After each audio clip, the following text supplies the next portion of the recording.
আইন শৃঙ্খলার উন্নয়ন ও দুর্নীতি নিয়ন্ত্রণ করে শান্তি ফেরানোই সরকারের প্রধান অগ্রাধিকার। জাতির উদ্দেশ্যে প্রধানমন্ত্রী অনিয়মের সব সিন্ডিকেট ভাঙার হুঁশিয়ারি। বড় ধরনের ট্যারিফ ও এলসি মার্জিন সুবিধার পরও কমছে না খেজুরের দর। বছর ব্যবধানে দাম বেড়েছে 100 টাকার বেশি। কৃত্রিম সংকটের বিরুদ্ধে কঠোর হুঁশিয়ারি। তীব্র গ্যাস সংকটে দেশের শিল্প খাত, মিলছে না চাহিদার অর্ধেকও। আর্থিক ক্ষতির পাশাপাশি কমেছে রপ্তানি আদেশ, নিরবচ্ছিন্ন সরবরাহ নিশ্চিতের তাগিদ। গভীর রাতে ভাড়ার কথা বলে আখ খেতে নিয়ে যান অটো চালককে। শ্বাসরোধে হত্যার পর মরদেহ তুলে দেয় শিয়ালের মুখে। গাড়ি ছিনতাই করে বিভিন্ন জেলায় আত্মগোপন। এবং রমজানেও গাজায় ইসরায়েলি বর্বরতা, হামলায় নিহত 2। পশ্চিম তীরেও চলছে আগ্রাসন। তেল আবিবকে যুদ্ধবিরতি মেনে চলতে শান্তি পরিষদকে চাপ প্রয়োগের আহ্বান হামাসের।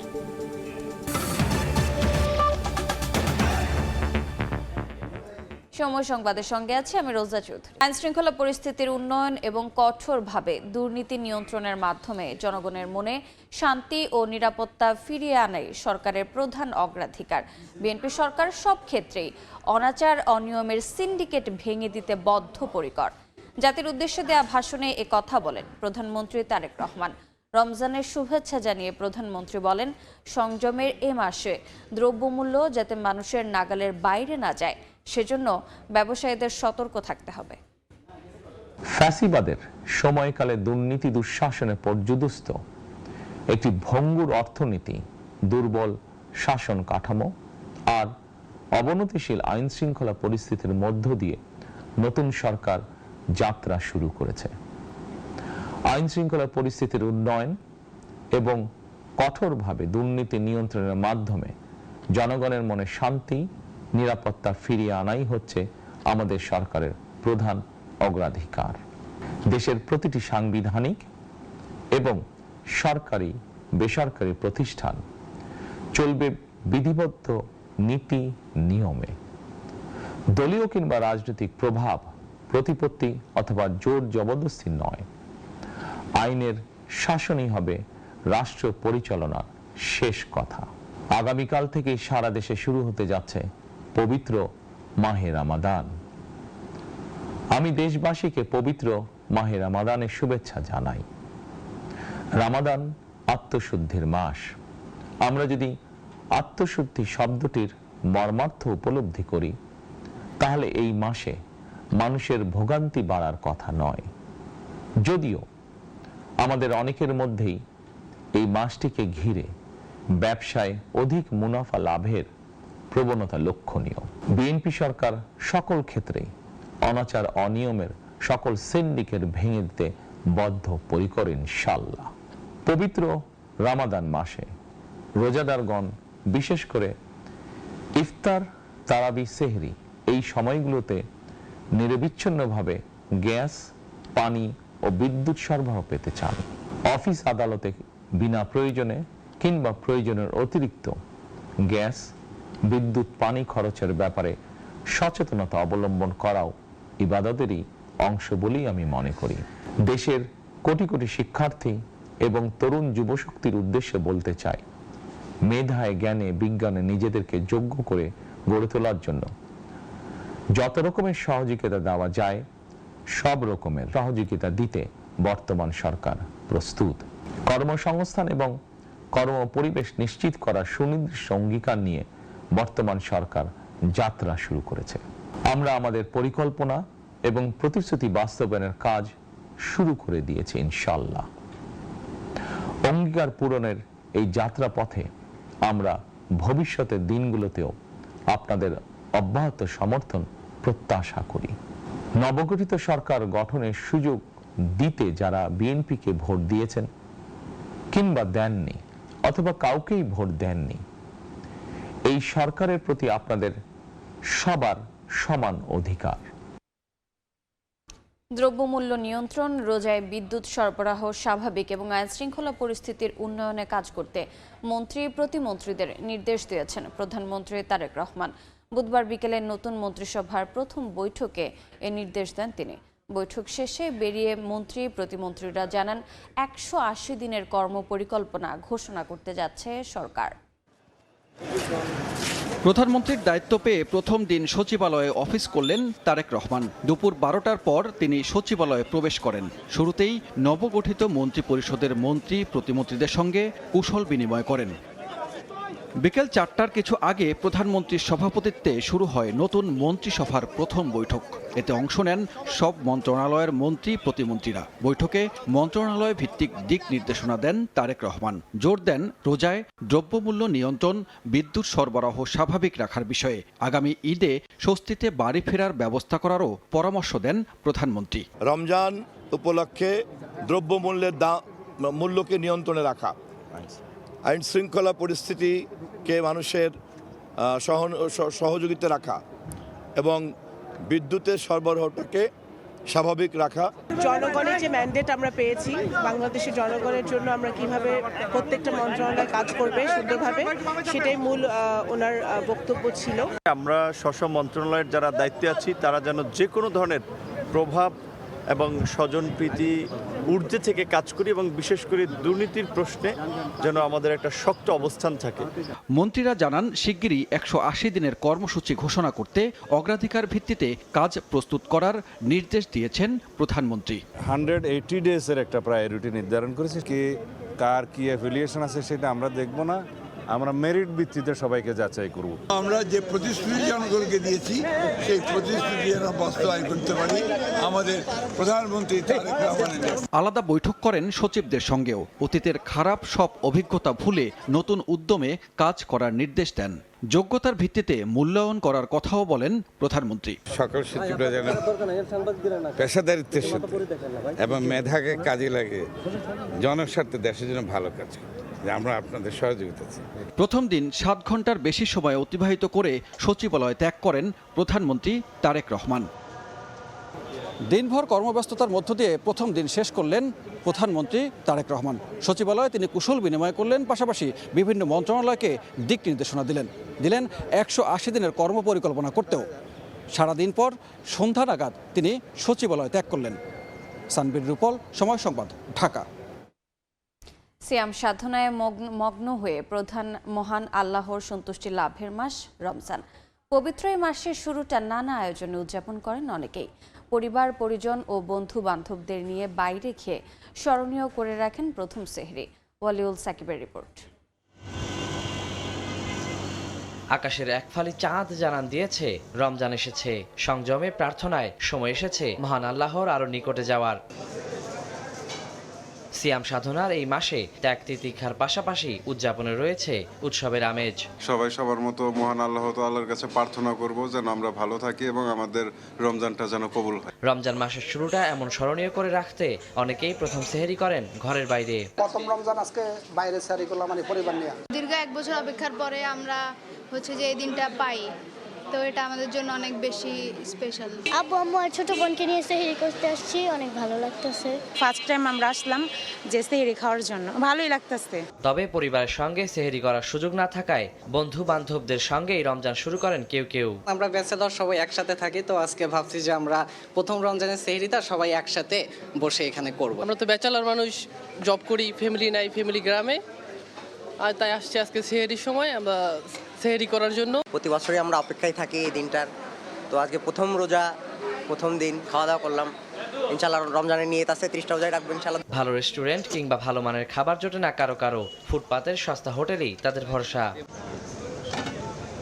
যেন সংযমের শিক্ষায় স্রষ্টার সন্তুষ্টি লাভে ইবাদত বন্দেগীতেই কাটে পুরো রমজান মাস, এমন প্রত্যাশা ধর্মপ্রাণ মুসলমানদের। ওয়ালিউল সাকিব, সময় সংবাদ, ঢাকা। পবিত্র রমজান মাস উপলক্ষে আজ থেকে প্রাথমিক ও মাধ্যমিক বিদ্যালয় বন্ধ ঘোষণা করেছে শিক্ষা মন্ত্রণালয়। রাতে সংশোধিত ছুটির তালিকা প্রকাশ করে এই সিদ্ধান্ত জানানো হয়। এই ছুটি চলবে আগামী 26 মার্চ পর্যন্ত। 26 মার্চ বৃহস্পতিবার হওয়ায় সাপ্তাহিক ছুটি মিলিয়ে 28 মার্চ পর্যন্ত বন্ধ থাকবে স্কুল। এর আগে গত রোববার এক রিট আবেদনের শুনানি শেষে পুরো রমজান মাস বিদ্যালয় বন্ধ রাখার নির্দেশ দিয়েছিলেন হাইকোর্ট। তবে ওই আদেশের বিরুদ্ধে আপিল করা হলে আপিল বিভাগ আগের আদেশের ওপর স্থগিতাদেশ দেন। এতে ছুটি নিয়ে কিছুটা অনিশ্চয়তা তৈরি হলেও সর্বশেষ সিদ্ধান্তে বিষয়টি স্পষ্ট করেছে শিক্ষা মন্ত্রণালয়। বড় ধরনের ট্যারিফ ও এলসি মার্জিন সুবিধা দেওয়ার পরও গত বছরের 150 টাকা কেজির খেজুর এবার কিনতে হচ্ছে 250 টাকায়। বছর ব্যবধানে এবার এই পণ্যের আমদানি বেড়েছে প্রায় 200%। বাংলাদেশ ব্যাংক বলছে, ডাল, চিনি, ছোলা, তেল আমদানি পর্যন্ত পর্যাপ্ত হওয়ায় বাজারে নেই সরবরাহ ঘাটতি। অন্যদিকে রমজানের বাজারে কৃত্রিম সংকট তৈরি করলে কঠোর ব্যবস্থা নেওয়ার হুঁশিয়ারি বাণিজ্য মন্ত্রণালয়ের। Cilia সুলতানার report. মুসলিম বিশ্বের জন্য রমজান আনন্দ আর একই সাথে পবিত্রতা, আত্মশুদ্ধি, সংযমের বার্তা দিলেও খেজুরের বাজারে তাজানো হাওয়া। ক্রেতার কাছে এটি এখন ন্যায় পরায়ণতা, অভাব বা সহানুভূতিহীন বাজার। যদি না কমে তাহলে কষ্ট তো আগের মতোই থেকে যাবে এবং কষ্টের কোনো সীমা থাকবে না। সেপ্টেম্বর থেকে ডিসেম্বর পর্যন্ত 4 মাসে গত বছর যেখানে 3184 মেট্রিক টন খেজুর আমদানি হয়েছে, সেখানে এবার 9301 মেট্রিক টন খেজুর আমদানি করেছেন ব্যবসায়ীরা। কিন্তু ক্রেতাদের বাজারের অভিজ্ঞতা অসহনীয়। ছিল বাংলা খেজুর আর কি, যারা সবাই মানুষ খাইতো, ওই খেজুরটা এবছর হচ্ছে 200 টাকা, যেটা আমাদের 185 টাকা 90 টাকা কিনে আনতে হয়। তো ওটা ছিল গেছে বছর ছিল হচ্ছে 150 টাকা। নিত্যপণ্যের বাজার স্থিতিশীল রাখতে রমজানে প্রয়োজনীয় পণ্য আমদানির এলসি স্থাপনে তথ্যে দেখা যায় দেশে পর্যাপ্ত মজুদ থাকায় ডাল, চিনি, পেঁয়াজ, রসুনে 11 থেকে 93% পর্যন্ত আমদানি হ্রাস পেয়েছে। অন্যদিকে চাহিদার তুলনায় 1 থেকে 36% আমদানি বেশি হয়েছে আদা, ছোলা ও ভোজ্য তেল। এরই মধ্যে বাজারে আমদানি খেজুর ঢুকেছে 192% বেশি। মজুতকৃত পণ্যগুলো ডিস্ট্রিবিউশন যদি যারা আমদানি করেছে তারা সঠিকভাবে করে ফেলে, তবে আশা করি কোনো পণ্যের কোনো ঘাটতি থাকবে না। সরকারি দফতরের তথ্য বলছে, ট্রেড অ্যাসোসিয়েশনের অনুরোধে এবার খেজুর আমদানিতে শুল্ক 25% থেকে কমিয়ে 15% করে এনবিআর। অগ্রিম আয়কর 10% থেকে কমিয়ে আনা হয় 3%। আগাম করের 5% পুরোপুরি বাতিল হয়। ফলে বড় ধরনের মওকুফের পরও কৃত্রিম সংকট তৈরি করে বাজার অসহনীয় করলে কঠোর ব্যবস্থা নেওয়ার কথা জানিয়েছে বাণিজ্য মন্ত্রণালয়। সরকারের সদিচ্ছার ব্যাপারটা সিন্ডিকেট যারা করে তারা জেনে গেছে এবং তারা সেই একত্রে থাকলেও সিন্ডিকেটের আচরণটা করবে না, এটা আমরা আশা করি। যদি করে তাহলে সরকার ব্যবস্থা নেবে, যথাযথ ব্যবস্থা নেবে এবং সেটা শক্ত ব্যবস্থা হবে। বাজার মনিটরিং এবার আরও জোরদার হচ্ছে জানিয়ে বাণিজ্য সচিব জানান, প্রশাসন ও আইনশৃঙ্খলা বাহিনীর সমন্বয়ে তৈরি টিম তৎপর থাকবে বাজারে। সিলিয়া সুলতানা, সময় সংবাদ, ঢাকা। আবারও তীব্র গ্যাস সংকটে শিল্প খাত, চাহিদার তুলনায় মিলছে অর্ধেকেরও কম। এতে আর্থিক ক্ষতির পাশাপাশি নতুন করে রফতানি আদেশ নেওয়া কমিয়ে দিচ্ছেন উদ্যোক্তারা। তিতাস বলছে, এলএনজি টার্মিনালের রক্ষণাবেক্ষণের কাজে তৈরি হয়েছে সংকট। মেরামত শেষ হলেও গ্যাসের লাইন পূর্ণ হতে সময় লাগবে আরও কিছুদিন। অর্থনৈতিক ধীরগতির এই সময়ে শিল্পে নিরবচ্ছিন্ন গ্যাস সরবরাহ নিশ্চিত করার তাগিদ অর্থনীতিবিদদের। এমএস আরিফিনের রিপোর্ট। গ্যাস সংকটের তীব্রতার চিত্র তুলে ধরছেন দেশের শীর্ষস্থানীয় টেক্সটাইল ও পোশাক প্রস্তুতকারক এনজেড টেক্স গ্রুপের কর্ণধার। জানান, প্রতিদিন 120 টন সুতা তৈরি, 2 লাখ মিটার কাপড় রং করার পাশাপাশি 2 লাখ মিটার ফিনিশড কাপড় তৈরি করে তার প্রতিষ্ঠান। এর জন্য প্রতিদিন গ্যাসের চাহিদা 10 পিএসআই দরকার হলেও মিলছে 4 থেকে 5 পিএসআই। এতে উৎপাদন কমেছে 15 থেকে 20%। রূপগঞ্জ, নারায়ণগঞ্জ, এই জন্য আমরা গ্যাসের সাপ্লাই কিছুটা ত্রুটি পেয়েছি। এরপর আমাদের ইন্ডাস্ট্রিগুলো ঠিকমতো চালাতে পারছি না। তিতাস বা পেট্রোবাংলা যারা সাথে জড়িত, ওনারা জানে যে গ্যাস ছাড়া আমাদের ইন্ডাস্ট্রি এক মিনিটে চলতে পারে না। তাই ওনারাও নতুন সরকারের সাথে বসে যে গ্যাসের নিরবিচ্ছিন্ন সাপ্লাই আমাদেরকে নিশ্চিত করতে হবে, না হলে কিন্তু আমরা যেই পরিমাণ ড্যামেজ হয়েছি এবং যেই পরিমাণ সামনে আমাদের এগিয়ে যাওয়ার সম্ভাবনা আছে তা বাধাগ্রস্ত হবে। সপ্তাহ দুয়েক ধরে কমতে কমতে গেল 16 ফেব্রুয়ারি গ্যাসের সরবরাহ নামে শূন্যের কোটায়। টানা 12 ঘন্টা কারখানা বন্ধ রাখায় বড় অঙ্কের আর্থিক ক্ষতি গুনতে হয়েছে বলে দাবি এই শিল্প উদ্যোক্তার। আমরা দেখেছি আমাদের গ্যাসের প্রেসার শূন্যের কোঠায় নেমে গেছে। আমার মতো ফ্যাক্টরি যদি একদিন বন্ধ থাকে তাহলে আমার প্রায় 5 কোটি টাকার মতো প্রোডাকশন বন্ধ হয়। শিল্পাঞ্চলে গ্যাস সরবরাহ, বিতরণ ও সংযোগের দায়িত্বে থাকা রাষ্ট্রীয় প্রতিষ্ঠান তিতাস বলছে, কক্সবাজারের মহেশখালীতে স্থাপিত ভাসমান 2 এলএনজি টার্মিনালের একটিতে মেরামতের কাজ চলায় ঘাটতি তৈরি হয়েছে সরবরাহে। যে ডিমান্ড সে তুলনায় কিন্তু এখনো তো সরবরাহ কম, টোটাল সরবরাহ। তাহলে কি হচ্ছে, আপনার ডিমান্ড বেশি আছে আপনি সরবরাহ করছেন কম, তাহলে লাইন প্যাক করার মতো কোনো সুযোগ কিন্তু আপনি পাচ্ছেন না। সেটা কখন হয়?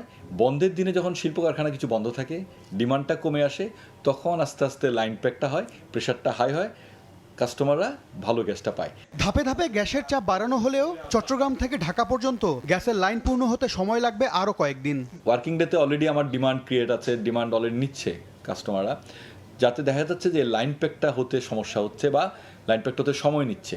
এটা ডেফিনেটলি কয়েকদিন সময় লাগবে। ঘাটতি মোকাবিলায় প্রস্তুতি না রেখে টার্মিনাল রক্ষণাবেক্ষণের রুটিন ওয়ার্ক করাকে সমন্বয়হীনতার অভাব হিসেবে দেখছেন অর্থনীতিবিদরা, যার মাসুল গুনতে হচ্ছে ব্যবহারকারীদের। দুটো টার্মিনালের ব্যবস্থাপনা একটা বড় বিষয়, এবং ব্যবস্থাপনাটা এমন যেটা আমার সাপ্লাই চেইনে অব্যবস্থাপনা তৈরি না করে তার দিকে সরকার ভালোভাবে। আরেকটা জিনিস হচ্ছে, এই দুটোর ক্ষেত্রে যদি প্রাপ্যতা নিশ্চিত করা না যায়, তাহলে এর অতিরিক্ত এক্সটেনশন কিভাবে করা সম্ভব সেটাও কিন্তু রাষ্ট্রের অতীব জরুরি, যদি শিল্পকে আমরা সামনের দিক এগিয়ে নিতে চাই। পেট্রোবাংলার তথ্য, দেশে দৈনিক গ্যাসের চাহিদা প্রায় 4200 মিলিয়ন ঘনফুট। এর মধ্যে ভাসমান 2 এলএনজি টার্মিনাল যোগান দেয় 1100 মিলিয়ন ঘনফুট। MS আরিফিন, সময় সংবাদ, ঢাকা। মহাখালীতে রমজান উপলক্ষে সুলভ মূল্যে দুধ, ডিম, মাংস বিক্রয় কার্যক্রম শুরু হয়েছে। সেখানে আছেন সহকর্মী ফরহাদুর রহমান, সরাসরি যাচ্ছি তার কাছে।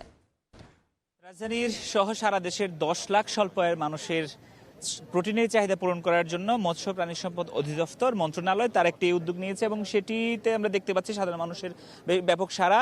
এই মুহূর্তে আমরা আছি রাজধানীর মহাখালীতে পানি সম্পদ গবেষণা প্রতিষ্ঠানে, যেখানে আসলে এই কার্যক্রমের উদ্বোধন করা হয়েছে। উদ্বোধন করেছেন মৎস্য প্রাণী সম্পদ প্রতিমন্ত্রী সালাউদ্দিন টুকু। তিনি সকালে এই কার্যক্রমের উদ্বোধন করেছেন এবং এটি জানিয়েছেন যে রাজধানীর 25টি স্থানে এই যে কার্যক্রম, অর্থাৎ সুলভ মূল্যে বাজার থেকে কম মূল্যে যেসব পণ্য বিক্রি করা হচ্ছে সেটি সাধারণ মানুষ নিতে পারবেন।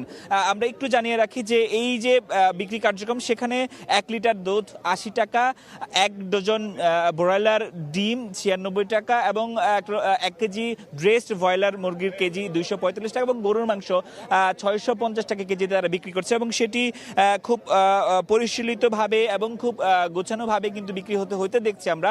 এবং এই যে এখানে যেই প্রক্রিয়াটি চলছে, যে রাজধানীর বিভিন্ন জায়গায় ফার্মগেট, বাড্ডা, মহাখালী সহ বিভিন্ন জায়গায় তারা মোট 25টি স্থানে তারা বিক্রি করবেন, এটি আমাদেরকে জানিয়েছেন। এবং সুলতান সালাউদ্দিন টুকু তিনি যখন গণমাধ্যমের সাথে এই কর্মসূচি উদ্বোধন করার পর কথা বলেছেন, তিনি বলেছেন যে এইটির একটা প্রভাব বাজার আসলে পড়বে। কেউ বাজার থেকে কম দামে যেহেতু এখানে পাওয়া যাচ্ছে, অনেক মানুষ এখান থেকে নিতে পারবেন। পাশাপাশি এর কারণে বাজারের যে পণ্যসমূহের দাম সেগুলো কমে আসবে বলে তিনি প্রত্যাশা করেছেন। আমরা দেখছি সাধারণ মানুষ সকাল থেকেই এই কার্যক্রম শুরু হওয়ার পর ভিড় করছেন, অনেকেই নিচ্ছেন। কেউ এক ধরনের প্রোডাক্ট নিচ্ছেন, কেউ 2 বা 3, 4 ধরনের সবগুলো প্রোডাক্ট নিচ্ছে। টোকেন করে করে বিক্রি করা হচ্ছে। এবং এখানে আসলে রাজধানীতে বিভিন্ন জায়গায় যে সকল গাড়ি যাবে সেগুলো আসলে অবস্থান করছে, এবং এই গাড়িগুলো থেকেই আসলে সাধারণ মানুষ কিনতে পারবেন। আমরা জানি এই ধরনের কার্যক্রম এই সরকারের পক্ষ থেকে গত বছর নেওয়া হয়েছিল, তবে দাম নিয়ে মিশ্র প্রতিক্রিয়া ছিল। এবছর যেই দাম নির্ধারণ করা হয়েছে সেই ক্ষেত্রে সাধারণ মানুষ তাদের সাথে কথা বলেছে যে বাজার থেকে কিছুটা কম মূল্যে পাওয়ার কারণে প্রোটিনের যে চাহিদা আসলে স্বল্প আয়ের মানুষজনের প্রয়োজন কিছুটা কম মূল্যে, সেটি তারা এখান থেকে পেয়ে সন্তুষ্টি প্রকাশ করছেন। তো এই ছিল রাজধানীর মহাখালী থেকে সুলভ মূল্যে মাছ মাংস বিক্রির যে কার্যক্রম, সেটির সবশেষ খবর আমার কাছে। সরাসরি যুক্ত ছিলাম রাজধানীর মহাখালীতে। রাজধানীর হাজারীবাগে বেঙ্গল লেদার কমপ্লেক্সের আগুন নিয়ন্ত্রণে এসেছে। ফায়ার সার্ভিসের 5টি ইউনিটের প্রায় 2.5 ঘন্টার চেষ্টায় নিয়ন্ত্রণে আসে আগুন। প্রত্যক্ষদর্শীরা জানান ভোর 4টার দিকে বেঙ্গল লেদার কমপ্লেক্সে আগুন লাগে। ভবনটিতে একাধিক গার্মেন্টস ও লেদার কারখানা রয়েছে। ধারণা করা হচ্ছে বৈদ্যুতিক শর্ট সার্কিট থেকে আগুনের সূত্রপাত। তীব্রতা বাড়লে ফায়ার সার্ভিসের 5টি ইউনিট যোগ দেয়। পরে সকাল 6:30টার দিকে আগুন নিয়ন্ত্রণে আসে। এ ঘটনায় কোনো হতাহতের ঘটনা ঘটেনি। প্রাথমিকভাবে ক্ষয়ক্ষতির তথ্য দিতে পারেনি সংশ্লিষ্টরা। বিএনপির নেতৃত্বাধীন নতুন সরকারে খুলনা বিভাগ থেকে মন্ত্রী প্রতিমন্ত্রী হয়েছেন 4 জন। এতে উচ্ছ্বসিত দলীয় নেতাকর্মী ও স্থানীয়রা। তাদের কাছে রাষ্ট্রীয় কাঠামো ও জীবনমান উন্নয়নে প্রত্যাশা ও তুঙ্গে। আব্দুল্লাহ আল মামুন রুবেলের প্রতিবেদন। সংসদ নির্বাচনের ফল ঘোষণার পর থেকেই বিজয়ীদের ঘিরে আনন্দ আর উচ্ছ্বাস প্রতিটি এলাকায়। সে উচ্ছ্বাস আরো বাড়ে মন্ত্রী প্রতিমন্ত্রী পদ পাওয়া এলাকাগুলোতে। উচ্ছ্বাস আনন্দের সাথে চলে মিষ্টি বিতরণও। খুলনা বিভাগের ৩৬টি আসনে ১১ জন সাংসদ নির্বাচিত হয়েছেন বিএনপি থেকে, যাদের মধ্য থেকে ৪ জনই জায়গা করে নিয়েছেন মন্ত্রিসভায়। মন্ত্রী প্রতিমন্ত্রী হিসেবে মঙ্গলবার শপথ নেন তারা। এদের মধ্যে ঝিনাইদহের অ্যাডভোকেট মোহাম্মদ আসাদুজ্জামান প্রথমবারই সংসদ নির্বাচনে প্রার্থী হয়ে বাজিমাত করেছেন। সংসদ সদস্য নির্বাচিত হওয়ার পর তাকে দেয়া হয়েছে আইন মন্ত্রণালয়ের দায়িত্ব। আগে মন্ত্রিত্বের অভিজ্ঞতা থাকা মাগুরার নিতাই রায় চৌধুরী এবার পেয়েছেন সংস্কৃতি মন্ত্রণালয়ের দায়িত্ব। ২ জেলাতেই 2 নেতাকে ঘিরে নেতাকর্মী সহ সাধারণ মানুষের মধ্যে ছিল উচ্ছ্বাস আর প্রত্যাশা। অ্যাডভোকেট আসাদুজ্জামান আইন মন্ত্রী হয়েছে, আমরা শুল্কবাসী গর্বিত। ঝিনাইদহের ইতিহাসে এই প্রথম পূর্ণাঙ্গ মন্ত্রী আমরা পেলাম।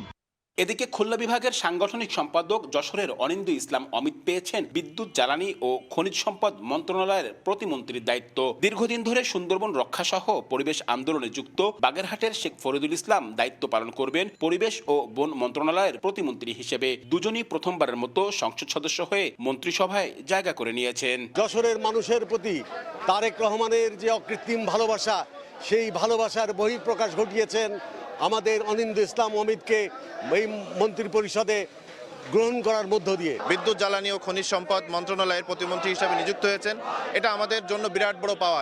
এদিকে বিভাগীয় সদর হলেও খুলনা জেলা থেকে কেউ জায়গা পাননি মন্ত্রিসভায়, জানিয়ে হতাশ জেলার নাগরিক নেতারা। দক্ষিণাঞ্চলের উন্নয়নে খুলনা থেকে মন্ত্রিত্ব দেওয়ার দাবি জানান তারা। মনে করেছিলাম যে খুলনা জেলা থেকে অন্তত একজন পূর্ণমন্ত্রী আমরা আশা করেছিলাম, এবং মন্ত্রিত্ব পাওয়ার যোগ্যতাও আছে যারা এখান থেকে নির্বাচিত হয়েছেন। আর আমরা মনে করি যে একজন পূর্ণমন্ত্রী যদি এখানে হতেন তাহলে আমাদের এই অঞ্চলের উন্নয়নের জায়গাটা আমরা রক্ষা করতে পারতাম এবং সুরক্ষিত থাকতো। সবশেষ দ্বাদশ জাতীয় সংসদে খুলনা বিভাগ থেকে একজন মন্ত্রী ও একজন প্রতিমন্ত্রী ছিলেন। আব্দুল্লাহ আল মামুন রুবেল, সময় সংবাদ, খুলনা। পবিত্র রমজান মাসেও গাজায় চলছে ইসরায়েলি বর্বরতা। দখলদার বাহিনীর হামলায় উপত্যকায় 2 জন নিহত হয়েছেন, আহত বেশ কয়েকজন। ইসরায়েলকে যুদ্ধবিরতি মেনে চলতে বাধ্য করতে শান্তি পরিষদকে চাপ প্রয়োগের আহ্বান জানিয়েছে হামাস। গাজার পাশাপাশি অধিকৃত পশ্চিম তীরেও চলছে ইসরায়েলি আগ্রাসন। অঞ্চলটিতে অভিযান চালিয়ে একের পর এক ঘুরিয়ে দেওয়া হচ্ছে বাড়িঘর।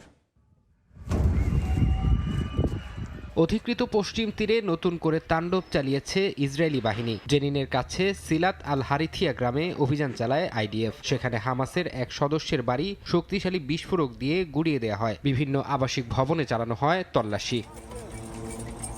এদিকে গাজা উপত্যকায় বুধবারও অব্যাহত ছিল ইসরায়েলি ড্রোন হামলা ও গোলাবর্ষণ। গাজার উত্তরাঞ্চলে ধ্বংস হয়ে যাওয়া নিজের বাড়ির অবস্থা দেখতে যাওয়ার পথে ড্রোন হামলায় প্রাণ হারিয়েছে এক শিশু। এছাড়া খান ইউনিসের বানি সুহেইলা এলাকায় গুলিতে প্রাণ গেছে এক যুবকের। গাজার মধ্য ও দক্ষিণাঞ্চলেও দখলদার বাহিনীর হামলায় আহত হয়েছেন আরও বহু ফিলিস্তিনি। ইসরায়েলি হামলার চেয়েও ভয়াবহ হয়ে দাঁড়িয়েছে গাজার বর্তমান চিকিৎসা ব্যবস্থা। উপত্যকার 18,500 মুমূর্ষু রোগী জরুরি ভিত্তিতে বিদেশে উন্নত চিকিৎসা নেয়ার অপেক্ষায় থাকলেও গত 2.5 সপ্তাহে রাফা ক্রসিং দিয়ে মাত্র 260 জনকে বের হওয়ার অনুমতি দিয়েছে ইসরায়েল। এদিকে ট্রাম্পের উদ্যোগে গঠিত বোর্ড অব পিসের প্রথম সম্মেলনকে ঘিরে সরব হয়েছে হামাস। সংগঠনটির মুখপাত্র হাজেম কাশেম এক বিবৃতিতে বোর্ডের প্রতি আহ্বান জানিয়ে বলেছেন, তারা যেন অবিলম্বে ইসরায়েলকে যুদ্ধবিরতি লঙ্ঘন বন্ধ করতে বাধ্য করে। ফারহাদ চৌধুরী, সময় সংবাদ। সিরিয়া থেকে প্রায় 1000 সেনা প্রত্যাহারের প্রস্তুতি নিচ্ছে যুক্তরাষ্ট্র। দ্য ওয়াল স্ট্রিট জার্নালের খবরে বলা হয়েছে, আগামী 2 মাসের মধ্যেই তাদের ধাপে ধাপে ফিরিয়ে নেওয়া হতে পারে। গত সপ্তাহে যুক্তরাষ্ট্র নিশ্চিত করে ইরাক ও জর্ডান সীমান্ত ঘেঁষা সিরিয়ার দক্ষিণাঞ্চলের আলতানফ ঘাঁটি থেকে সেনাদের সরিয়ে নেওয়া হয়েছে। মার্কিন সেন্ট্রাল কমান্ড জানায় এটি সেনাবাহিনীর কৌশলগত পুনর্বিন্যাসের অংশ।